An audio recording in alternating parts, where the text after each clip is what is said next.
마야 문명은 지형적으로 남부 고산지대, 중부 저지대 밀림, 북부 유카탄 반도 지역으로 구분합니다. 마야의 다양한 도시왕국들은 수천 년 동안 밀접한 교류와 전쟁 속에서 흥망성쇠를 거듭했으나 단 한 번도 통일 국가로 발전하진 못했습니다. 하지만 마야인들은 같은 뿌리의 언어와 종교를 공유했고 건축 양식과 사회 시스템, 상용 문자, 역법 모두 유사했기 때문에 마야 문명이라는 하나의 명칭으로 불립니다. 마야 문명의 역사는 크게 세 시기, 선고전기, 고전기, 후고전기로 분류합니다. 기원전 1000년부터 서기 300년까지를 선고전시대라 부르며 기후가 온화한 남부 고산 지역에서 시작해 점차 열대 밀림으로 진출해 나간 시기입니다. 이자파, 타칼리크, 카미날 후유, 엘 미라도르가 선고전시대의 대표 도시입니다. 마야 문명 중기이자 전성기에 해당하는 서기 300년부터 900년까지를 클래식 페리어드, 고전시대로 명명하며 중부 지역에서 많은 도시왕국들이 번성했습니다. 티칼, 칼라크물, 팔렌케, 토니나, 코판이 고전시대의 대표 도시입니다. 마야 문명 후기에 해당하는 서기 900년부터 1500년까지를 후고전시대라고 명명하며 유카탄 반도 지역의 자연센터, 세노테 주변에서 도시가 발전했습니다. 치첸 이트사, 욱스말, 마야파니, 후고전시대 대표 도시입니다. 기원전 600년경부터 올맥 문명의 기원을 둔 초기 도시들이 남부 고산지대에 하나둘 들어섰습니다. 이자파에는 규모가 작지만 정갈한 형태의 계단식 신전이 지어졌으며 학자들은 이곳이 올맥에서 마야로 넘어가는 전환점이라고 생각합니다. 90여 개 비석에는 신화와 왕권을 상징하는 화려한 토상학 문양들이 새겨졌으며 이는 마야 문자가 만들어지기 전 연결고리에 해당합니다. 특히 5번 석비는 중미 신화의 중요 테마인 생명의 나무가 표현되며 뿌리는 땅에 가지는 하늘로 뻗어나가 세계를 연결하고 있습니다. 기원전 400년경 타칼리크 아바즈 신전에서는 가장 오래된 마야 문자가 등장했으며 올맥의 영향을 벗어나 독자적인 마야 스타일의 작품들이 제작되었습니다. 남부지역 중심 도시였던 카미날 후유에는 다수의 토기와 옥 장식품, 초기 마야 문자가 새겨진 화려한 석비들이 발견됩니다. 뚱뚱한 제사장을 묘사한 테라코타 조각상은 종교의식 때 향을 피우던 향로입니다. 이외에도 버섯머리 샤먼의 조각상이 많이 만들어졌습니다. 숲에는 각종 환각버섯과 마약성 식물이 흔했고 신과 소통을 위한 신비체험 의식에 이를 사용했습니다. 마야인들은 향정신성 물질을 빠르게 흡수시키기 위해 관장을 애용했는데 원통형 관장기구를 삽입한 채 눈이 풀려 웃고 있는 모습이 엽기적입니다. 한편 중부 저지대 밀림 지역의 주민들은 화전 농법을 통해 농경지를 점차 늘려나갔고 기원전 300년경 인구 5만 명 이상의 신비한 고대 도시 엘 미라도르가 등장했습니다. 엘 미라도르는 열대우림의 척박한 환경을 극복하고 우뚝 선 진정한 마야 문명의 시작점이라 볼 수 있습니다. 끝이 보이지 않는 밀림 속에는 모기, 독충, 독사가 우글거리며 높은 습도와 온도 때문에 빠르게 체력이 고갈되고 음식 부패, 각종 열대 질환이 만연합니다.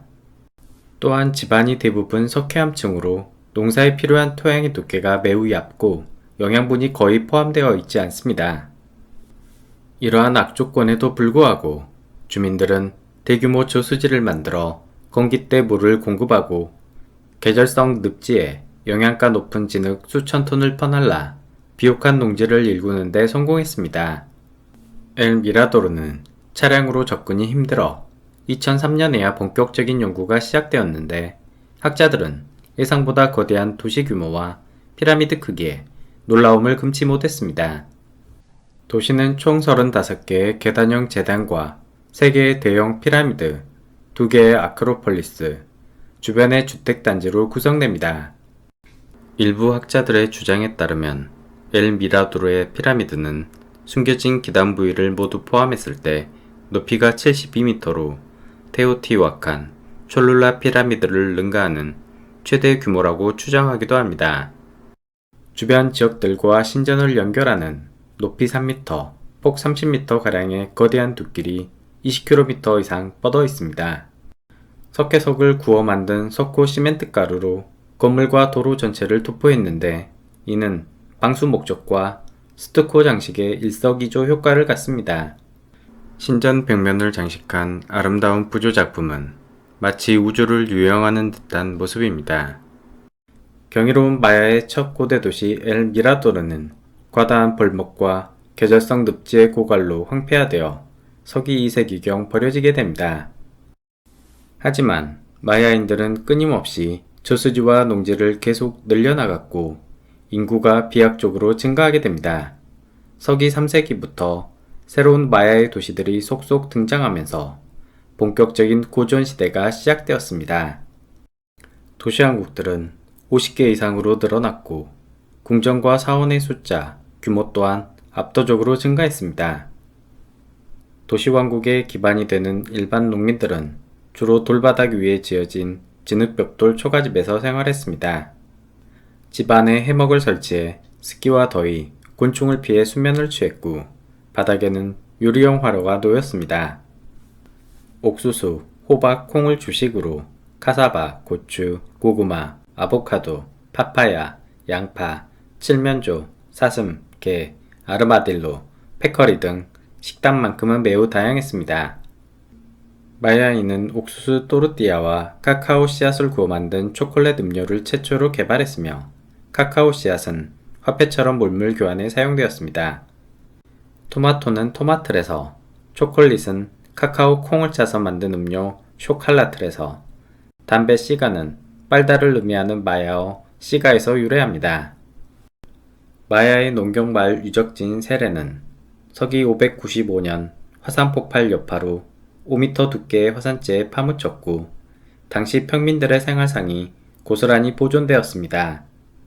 각 가정집들은 채색된 도자기 그릇을 70개 이상 소유하고 있을 만큼 부유했고 박으로 만든 용기와 점토 향로도 발견되었습니다. 향로에는 코팔나무 수지를 태웠는데 코팔 연기는 현재도 조상을 위한 제사에 사용됩니다. 각 집마다 만드는 물건이 달랐는데 숫돌, 안료, 박 용기, 끈과 밧줄, 그릇, 흑요석 도구, 사슴 두개골 장식품 등 다양했습니다. 가장 놀라운 점은 돌로 만들어진 공용 사우나 시설입니다. 중앙에 수증기를 일으키는 화로가 위치하고 10여 명이 앉을 수 있는 단이 만들어져 있습니다. 즉 마야의 일반 평민들이 분업화된 사회 시스템과 물물 교환의 시장 경제, 나름의 풍족한 생활을 영위했음을 보여줍니다. 변변한 강이 없던 열대우림 안에서 도시왕국을 유지하기 위해 가장 중요한 과제는 우기와 건기를 정확하게 예측하고 물을 충분히 확보하는 것이었습니다. 때문에 마야인들은 강박적일 만큼 천체 관측을 통한 정밀한 달력 제작에 집착하는 경향을 보여줍니다. 앞서 올메긴들은 숫자를 점과 선으로 표현하고 기원전 3113년을 기준으로 잡은 장기 달력 체계를 발명했습니다. 마야인들은 여기에 혁신적인 영의 개념을 세계 최초로 추가했으며 고대사에서 가장 정밀한 달력 체계를 발전시켰습니다. 서기 4세기경부터 키리구아, 코판, 티칼, 카라콜 지역의 비석에는 날짜를 표시하기 위한 네모꼴 형태의 숫자 0과 난해한 얼굴 그림 숫자가 등장했습니다. 이후에는 숫자 0을 좀 더 간결하게 조개 껍데기 모양으로 표현합니다. 왕의 기념비석과 신전 벽화에는 날짜를 철저하게 기록하는 전통이 지속되었으며 덕분에 학자들은 마야 왕조의 역사를 시간대별로 재구성할 수 있습니다. 지구 공전을 토대로 만든 하하브 태양력은 1년을 18개월, 한 달을 20일로 나누고 마지막 5일을 추가합니다. 6년에는 마지막 5일을 6일로 늘려 1 태양년을 365.242일로 고정했습니다. 이는 실제 태양년과 오차가 겨우 1.1초밖에 되지 않아 그레고리 달력의 27초 오차보다도 훨씬 정밀합니다. 한 해가 끝나는 마지막 5일은 불운한 날로 여겨져 단식을 하고 신에게 제물을 바쳤습니다. 지배자들은 몸을 정화하기 위해 흑요석 글로 피부에 상처를 내거나 가오리 뼈바늘로 입술, 혀, 생식기에 구멍을 뚫는 유혈의식을 행했습니다. 기원전 1세기 산 바르톨로 벽화에는 왕이 창으로 성기를 찔러 피를 흘리는 유혈의식이 생생하게 묘사되며 보남팍의 벽화에서도 왕족들이 단체로 피해 참여의식을 수행하고 있습니다. 이는 끔찍한 태국 푸켓의 베지테리안 피어싱 축제와 의미와 형식 면에서 매우 흡사합니다. 마야의 귀족들은 피어싱에 옥 장신구로 치장하는 것을 즐겼으며 치아에 구멍을 뚫고 옥구슬을 박아넣는 남다른 수액을 뽐내기도 했습니다.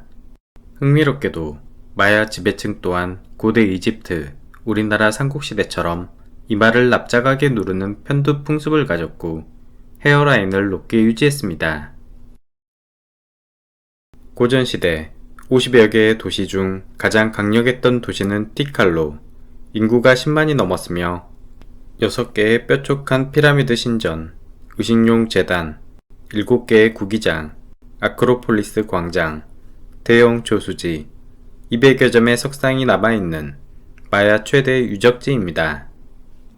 티칼의 주민들은 빗물이 자연스럽게 조수지에 모아지도록 가장 발전된 급수 시스템을 만들었으며 깨끗한 식수를 마시기 위해 다공성 화산광물, 제올라이트를 정수 필터로 사용했습니다. 제올라이트는 현대의 정수기와 공기청정기에도 사용되는 물질입니다. 티칼의 왕들은 강력한 권력을 자랑했고 자신의 이름과 재위 기간, 치적을 비석에 꼼꼼히 새겨 넣었습니다. 서기 378년 멀리 테오티우아칸에서 창 던지는 올빼미와 시아직하기 이끄는 군대가 쳐들어와 티칼을 점령하고 새로운 왕조를 창건하는 사건이 벌어졌습니다. 이는 마야 고전시대의 전환점에 해당하는 중요 사건으로 이후 티칼은 문화와 예술, 군사력 면에서 한 단계 업그레이드된 모습을 보여줍니다. 5세기 티칼의 왕족 키니크 약스 쿠쿠모는 멀리 군대를 이끌고 동남쪽에 식민도시 코판과 퀴리구아를 건립했고 카리브해 무역을 지배했습니다. 하지만 6세기에 이르러 티칼의 최대 경쟁 상대였던 칼라크물은 주변 도시 왕국들을 규합해 티칼과 치열한 전쟁을 벌이게 됩니다. 마야인들은 이를 별의 전쟁, 스타워즈라 불렀습니다.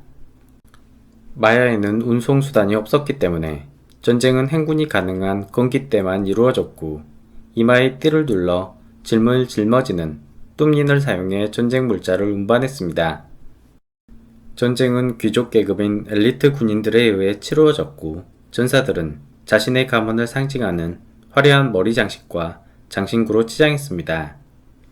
무기는 흑요석 창, 원형 나무 방패, 마코와 히틀이라 불리는 칼날이 박힌 몽둥이를 사용했습니다. 서기 562년 강성했던 티칼은 칼라크물에게 패배해 왕은 처형당하고 130년 동안 왕권이 끊겨 기록이 전무한 암흑기가 지속됩니다. 하지만 682년 새롭게 티칼의 왕이 된 자수찬 카윌은 칼라크물과 복수전에서 대승을 거두고 제2의 번영을 이끌게 됩니다. 티칼의 최대 신전인 제규어 피라미드가 바로 영웅 자수찬 카윌 왕을 위해 지어진 무덤이며 제2신전은 그의 아내를 위한 것입니다. 제규어 피라미드는 매우 가파른 경사면에 높이는 47m이며 계단 아래 숨겨진 지하 통로에서 왕의 인골과 부장품이 발굴되었습니다. 동물신과 함께 죽음의 배를 타고 여행하는 자수찬 카일의 이름과 모습이 새겨진 본 코덱스입니다. 자수찬 카일 왕과 후계자 이킨찬 카윌의 머리가 묘사된 아름다운 옥향루입니다. 제규어 피라미드 위에 높게 솟은 3단 지붕 크레스테리아는 하늘과 땅을 이어주는 신화 속 생명의 나무를 상징하며 회반죽 벽면에 신의 조각상을 부착하였습니다. 유난히 우뚝 솟아있는 아름드리 세이바 나무가 바로 마야인들이 신성시한 생명의 나무입니다. 신전 벽면은 붉은색 식물성 염료 아치오테로 칠해졌는데 하얀 석회암에 반사되는 빛으로부터 눈을 보호하는 효과를 갖습니다. 티칼의 4번 신전은 후계자 이킨찬 카이를 위해 지어졌으며 지붕 크레스테리아를 매우 커다랗게 만든 특징을 갖습니다. 신전 탑 내부는 왕의 업적을 기념하는 목재 부조로 장식되었습니다.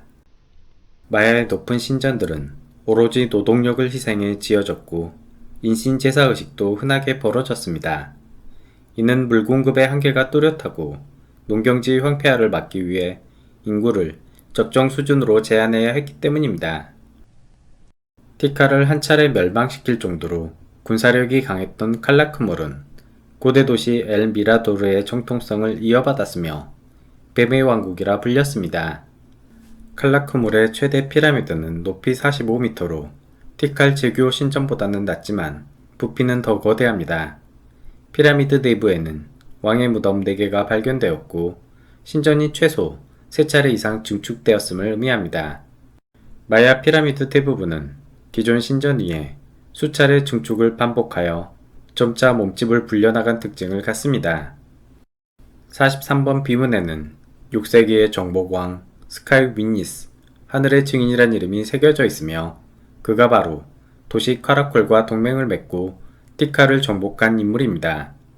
칼라크몰은 마야 중부 지역의 패권을 대부분 장악했고 7세기 융룸첸 대항 때 권세가 절정에 달했습니다. 융룸첸의 공주였던 카벨은 엘페루와카 지역을 차지하고 뱀의 여왕으로 즉위하여 명성을 떨쳤습니다. 엘페루에 매우 기발하고 독특한 조각상들입니다. 칼라크몰 왕국은 앞서 보았던 티칼의 왕 자소찬 카윌에게 패배함으로써 몰락의 길을 걷게 됩니다.